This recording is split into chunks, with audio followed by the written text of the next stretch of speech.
Well, everyone. So in this episode, we're going to talk about another Buddha. Well, technically, it's not a Buddha, it's a Bodhisattva. So a Bodhisattva is like a disciple of a Buddha, but it's not the original Buddha. It's like let's say it's like a character of a Buddha, but it's not a Buddha, I guess. So this stuff gets complicated. So when I talk about the Japanese Buddhist videos, it's very, very complicated. So Buddhism is a complicated religion. Buddhism, Hinduism is a complicated religion. Very, very, very, very, very complicated. So in Japan, it's called KANNON. In Chinese, it's called Guanyin. Vietnam, same thing, but with different tone. And in Thailand, the same thing as well. So this is very popular in East Asia. Also in India, in Nepal, and Sri Lanka, this is also called Ashotoka, and Tibet as well. You'll see the name of it. So it's a long name, Ashotoka, something like that. Can't pronounce it.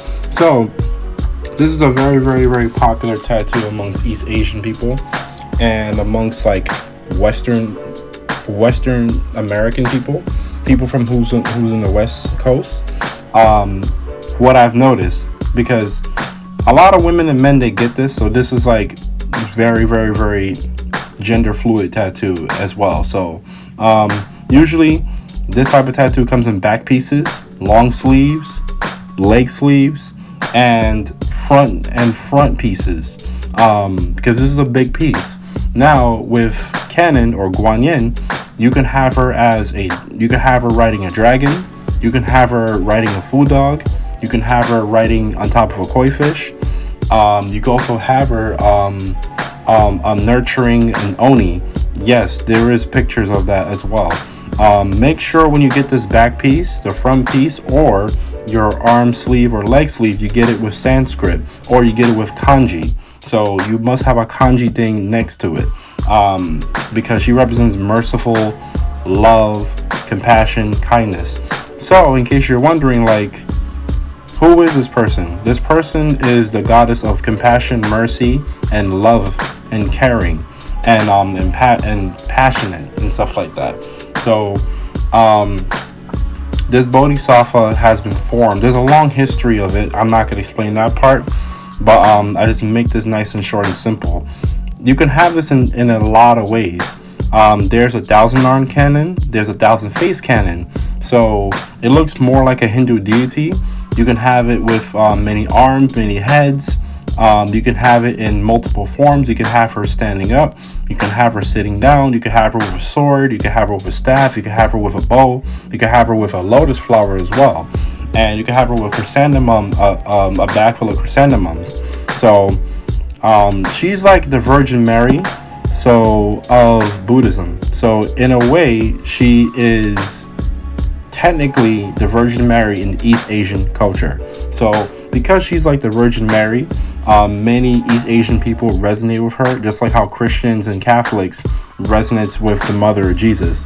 So she's like the mother of Buddhism, you know what I'm saying? So there's many forms of her, and there's also plenty of different forms of how you could do KANNON or Guanyin. Now the statues is really, really nice, so you'll love the statues of it. And basically you have her in different forms as well. Most likely she has a halo in her back. She'll have like a sun, she'll have like a moon, she'll have like waves, water, and you'll wind bars. She also has the flowers that she has. She'll have falling cherry blossoms, falling chrysanthemums, and also falling maple leaves as well. But the most important flower that you must have with KANNON is the lotus flower, because she is a disciple of Buddha. She is a disciple of Siddhartha. So she's a disciple of Siddhartha, which is the original Buddha, and therefore she's the mother of Buddhism. So like she's a caring mother of Buddhism. And also, if a lot of you moms who just have kids, getting this tattoo on you is a good idea, is because it will bring luck and joy and prosperity and mercifulness of the world amongst your children. It will give your children a lot of mercy. So it gives her a lot of blessings. Even if you don't believe in Buddhism heavy, because I don't. I used to, but I don't. I'm very religious neutral. But therefore, this is a great positive tattoo to get, is because she represents kindness. Like, you know how those motherly people who are very motherly, that has a very compassionate spirit and a caring spirit. She's definitely a representation of that. So you could have her half naked, you could have her with clothes on.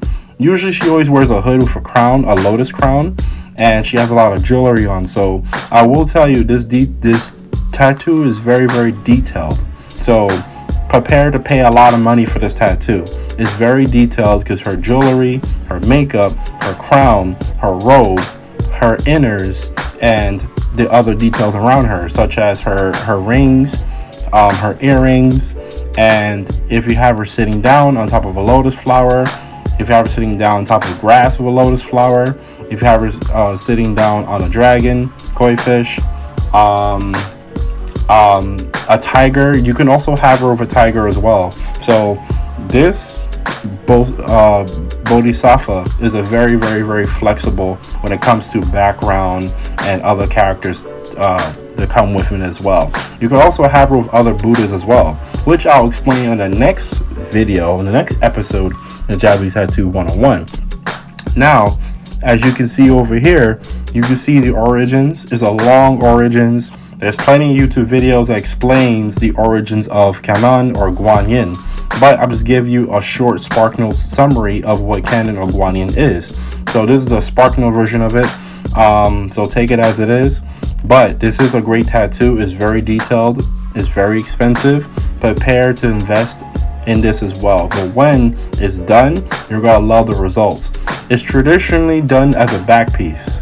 Traditionally, you're supposed to put her in the back and put the dragon or put the koi fish in the front of your chest and Guanyin in the back. So the reason being is because according to Japanese culture and tradition, when it comes to tattoos, certain characters belongs in the back, because when you take off your shirt, it represents a whole temple. So whenever you're getting like these Buddhist tattoos, it represents a temple. Thank you for watching.